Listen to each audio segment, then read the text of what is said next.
You've heard the story 1,000 different ways.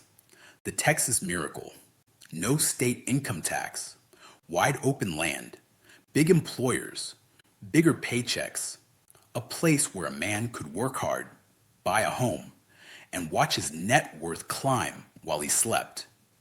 For a long time, buying a house in Texas didn't feel like a choice. It felt like catching a wave before it crested. You didn't decide to buy. You locked it in before someone else did. Families showed up with moving trucks and certainty. Investors showed up with spreadsheets and swagger. Builders showed up with cranes and calendars, and subdivision after subdivision turned into a factory line of drywall, shingles, and fresh mortgages. But the housing market has one rule: it never breaks.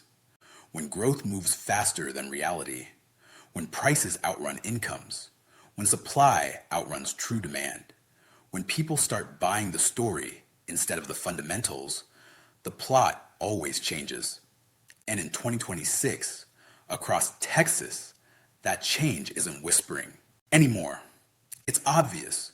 For sale signs aren't just appearing, they're piling up. Listings aren't just lingering, they're stalling. Price cuts aren't happening quietly behind the scenes. They're sitting right on the listing page like a billboard, daring buyers to make an offer and daring sellers to accept what the market is actually willing to pay. This isn't a polite cool down. In the suburbs we're about to hit, the pressure looks and feels like something sharper. A market starting to sag under its own weight. Today on Across Narmet US 4, we're taking a road trip through 10 Texas suburbs, where the old easy appreciation fantasy is getting replaced by something less comfortable. Longer selling times, heavier carrying costs, buyer leverage, and sellers realizing the game has changed. If you live in Texas, own in Texas, or you're thinking about buying in Texas, this is the briefing you need, because in a shifting market, the biggest losses don't come from what you don't know. They come from what you think is still true. Before we hit the road, take 1 second, lock in with the channel, and drop a comment. Which Texas suburb feels the most fragile right now? The one you think is one rough year away from a real shakeout, job losses, forced selling, deeper cuts, the kind of reset nobody wants to admit is possible. All set? Grab your keys. We're starting where the boom burned the hottest, North Texas. Number 10, Frisco. Frisco became shorthand for growth. It wasn't just a suburb, it was a headline. The schools pulled families in. The job market pulled talent in. Retail followed rooftops like a shadow. Master planned communities rose so fast, it felt like the city was assembling itself in real time. For years, Frisco didn't just grow, it accelerated. But there's a difference between growth and momentum. And here's the key: momentum dies before people admit it's dying. Going into 2026, the reality in Frisco looks like this. Median sale prices hovering around $655,000, down roughly 8.4% year over year. That's not just a number, that's psychology. Because once prices stop rising, buyers stop sprinting. They stop panicking. They stop waving everything. They start watching. And when buyers start watching, the second warning sign kicks in: time. Homes are taking longer to sell, about 85 days on market, compared with around 62 days a year earlier. That's the market speaking clearly. Demand is no longer chasing listings. Listings are chasing demand. Now add the third pressure, the one that quietly crushes resale sellers in heavy growth suburbs: new construction. In Frisco, builders aren't just selling houses, they're selling the payment. They can offer rate buy-downs, closing credits, upgrade packages, and incentives that a normal homeowner can't compete with. A homeowner can cut the price and hope. A builder can cut the monthly payment and steal the buyer. So the resale market gets squeezed from both sides. Buyers get cautious, builders get aggressive, and the owners who bought during the frenzy years are now competing against brand new inventory that looks cleaner, shows better, and comes with financial perks that make the math easier. That's how value slips away quietly. Not because your home got worse, but because the neighborhood resets around you. Comps shift, appraisals follow, and what used to feel like equity starts feeling like a moving target. If you're in Frisco, look around your block. Are there more signs than last year? Are listings sitting longer? Are you seeing cuts stack up week after week? Tell us in the comments, because Frisco is one of the clearest early warning dashboards in North Texas. Number 9, McKinney is a different kind of squeeze. If Frisco is battling supply and builder competition, McKinney is wrestling with an affordability trap in a higher rate world. Going into 2026, McKinney's median sell price is around $500,000, down roughly 3.8% year over year. That doesn't sound like a crash. On paper, it sounds manageable. But the real problem isn't just price. It's the cost of ownership now, what it actually takes to carry the house every month. This is where the golden handcuffs show up. A lot of owners locked in low mortgage rates during the boom years. They don't want to sell because if they sell and buy again, they're stepping into a higher payment for the same lifestyle or a smaller house for the same money, so they sit. That sounds like stability, but it creates stagnation. And stagnation creates a market where sellers still want yesterday's prices while buyers are living in today's payment reality. Result? Homes are taking longer, around 78 days on market, up from roughly 66 days last year. That shift matters. It means buyers feel leverage. They can wait, they can negotiate, they can walk away. And when buyers have that power, list price becomes an opening. Bid, not a final answer. Sellers still remember the fever years, bidding wars, offers over ask, inspections waived, the sense that a listing was a contest. Buyers in 2026 are doing the opposite. They're asking for concessions, repairs, credits, and rate buydowns. They're watching price cuts pile up before they even bother touring. In a market like this, the people who move fast are the people who have to: relocation, divorce, job change, financial pressure, family emergencies. The rest hold on and hope the old market comes back. McKinney is becoming a suburb where some owners feel trapped, not because they hate the home, but because moving hurts and staying is getting heavier as everyday costs rise. This is how corrections build, not with panic at first, but with hesitation. Number 8, prosper. Prosper is the luxury dream.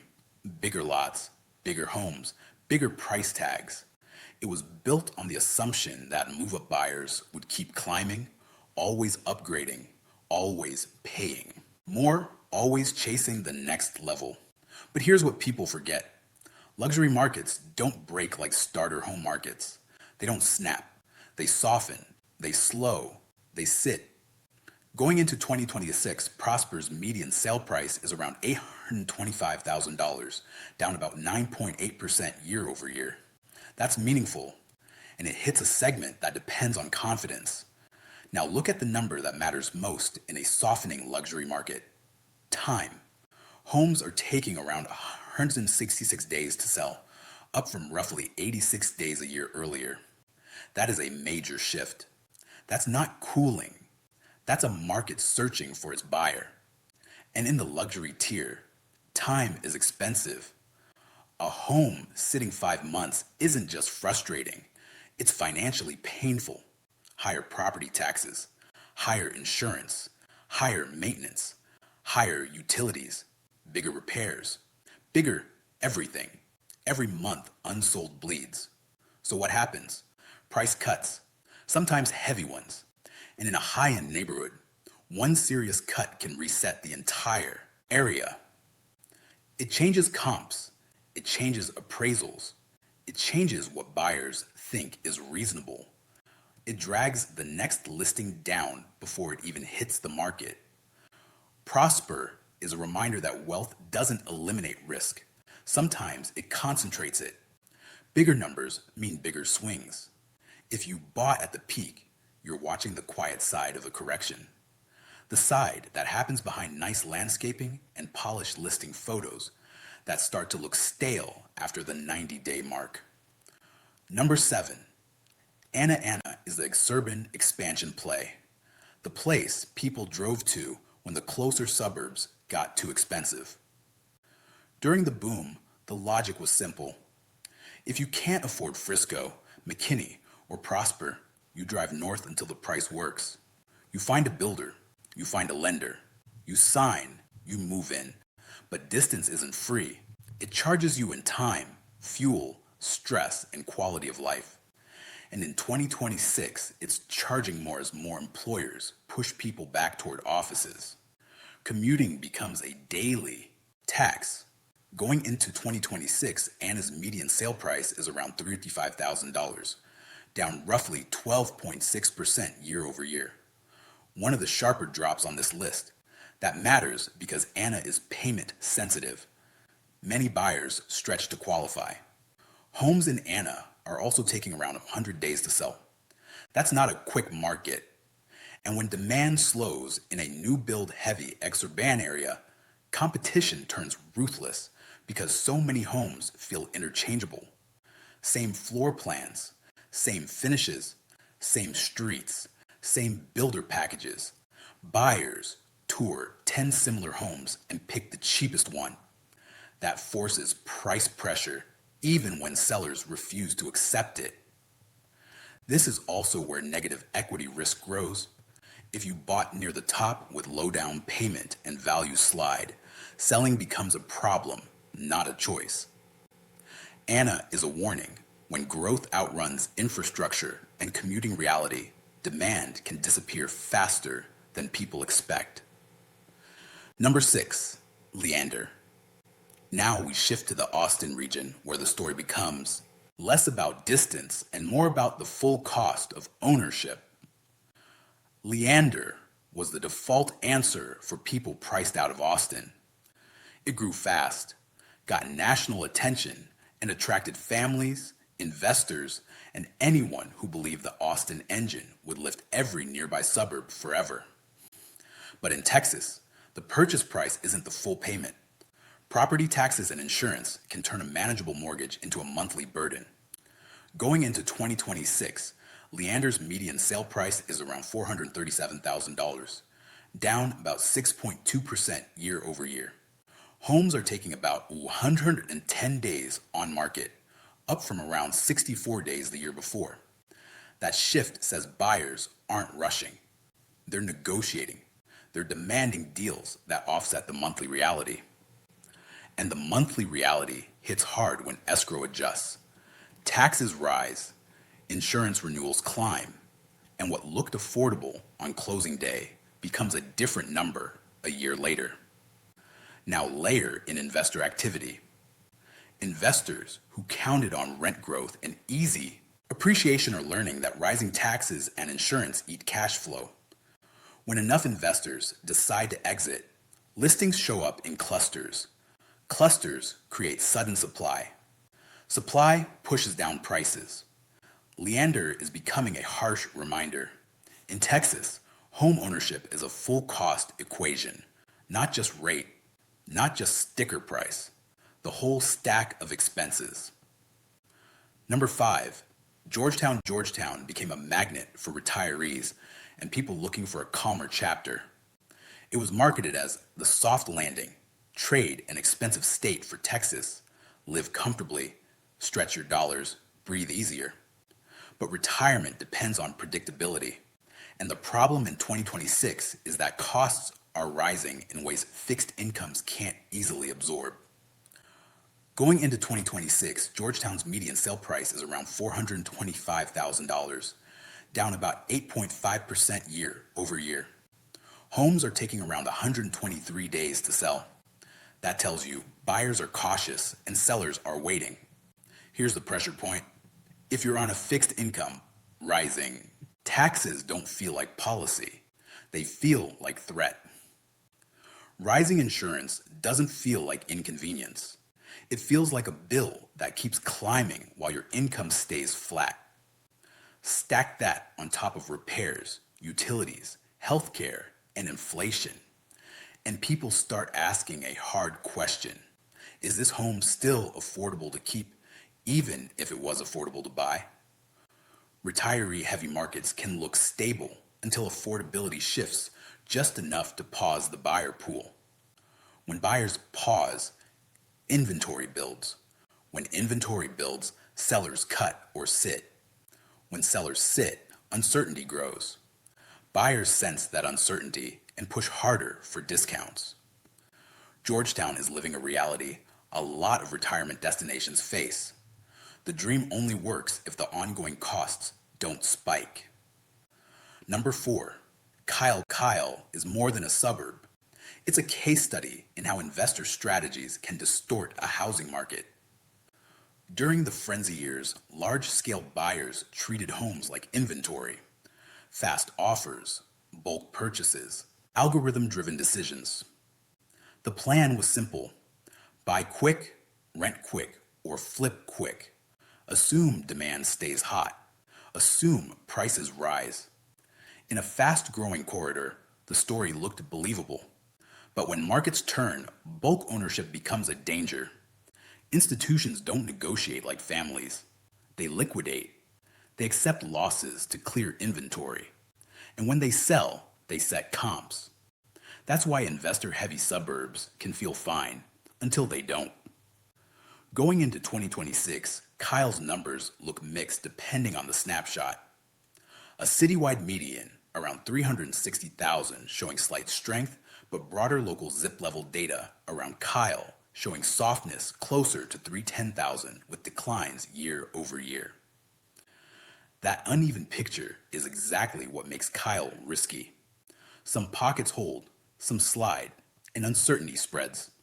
Buyers hesitate. Listings sit around 106 days on market. In payment-sensitive corridors, that's long enough for price cuts to become normal. And once cuts become normal, buyers start expecting them. Kyle's vulnerability is momentum. It grew on confidence. When confidence fades, similar homes hit the market and buyers get picky. Sellers must compete with price, credits, and incentives. Kyle is the kind of place that can look stable right up until the moment it isn't. Because once inventory feels excessive, urgency evaporates. Number 3, Pearland. Now, we move into the Houston region, where the risk isn't only supply and demand. It's the cost of protection. Pearland has long been seen as a solid choice. Access to Houston jobs, family neighborhoods, stability. Going into 2026, Pearland's median sale price is around $351,000, down about 6.6% year over year. Homes are selling in around 41 days on average, faster than some other places on this list. But don't confuse speed with safety. In storm-exposed regions, the equation has changed. The question isn't just what you pay for the house, it's what you pay to keep it insured. Insurance increases, hit like a second mortgage. Even if the home price softens, a rising premium can keep monthly payments high or push them higher. Buyers have noticed. They're asking neighbors about premiums. They're worrying about renewals. They're thinking about risk in a way they didn't during the boom. And when buyers start pricing in risk, demand becomes fragile. Sellers may have to discount to offset costs they can't control. Pearland shows what happens when insurance becomes a core housing factor, not a footnote. Number 2, Katy is a master-planned empire. Wide roads, new schools, endless subdivisions built on volume and momentum. For years, Katy sold a lifestyle, more space, newer homes, amenities, still within reach of Houston. Going into 2026, Katy's median sale price is around $341,000, down about 3.7% year over year. Homes are taking around 61 days on market, up from about 48 days last year. That tells you the leverage is shifting. And in a high volume suburb, mood can change fast. Every new listing becomes direct competition. Similarity is both the selling point and the vulnerability. When buyers have choices, urgency disappears. When urgency disappears, negotiation shows up. When negotiation shows up, concessions become common. In some Katy zip codes, the declines look deeper in late 2025 snapshots, closer to 9% year over year. That matters because it means Katy isn't moving as one market. Some areas are absorbing pressure, others are adjusting harder. Buyers see those differences and shop accordingly. Katy may not scream collapse, but it's turning into a buyer-leaning environment where sellers must work harder and accept less to get deals done. And if Houston enters 2026 with a large supply of homes for sale, that negotiating dynamic only gets stronger. Number one, Round Rock final stop, and it's the one a lot of people didn't expect to be this exposed. Round Rock sits in Austin's tech orbit. It's been marketed as the smarter alternative to city living, strong employers, steady demand, close enough to the engine without paying the Austin premium. For years, Round Rock carried the safe bet label. Going into 2026, the numbers tell a different story. Median sale price around $375,000, down roughly 7.4% year over year. Homes are taking around 92 days to sell, up from about 65 days last year. Speed is everything when the market shifts. When speed disappears, price cuts multiply. Sellers start chasing the market instead of leading it. And every week that passes changes what the next buyer is willing to offer. Round Rock also reflects something bigger happening nationally. Sellers are no longer automatically in control. When costs and rates stay high, buyers become patient. They stop competing. They start hunting. They track price drops like a scoreboard and wait for sellers to blink. In markets built on hype, growth stories, and bidding wars, patience is poison. Because patience forces prices to come down to meet reality. That's why Round Rock is number one on this list. Not because it's doomed, not because it's over, but because it represents the end of the bulletproof myth. When a market gets priced for perfection and reality turns heavier, higher borrowing costs, higher insurance, higher taxes, slower demand, longer listing times, more inventory. The correction isn't gentle, it becomes structural. And here's the factor most people underestimate: builders. When builders sense a slowdown, they compete harder. They offer incentives, upgrades, rate buydowns, financing deals. Every discounted new build sale becomes a new comparable. Every new comparable pushes resale values lower. That's the loop.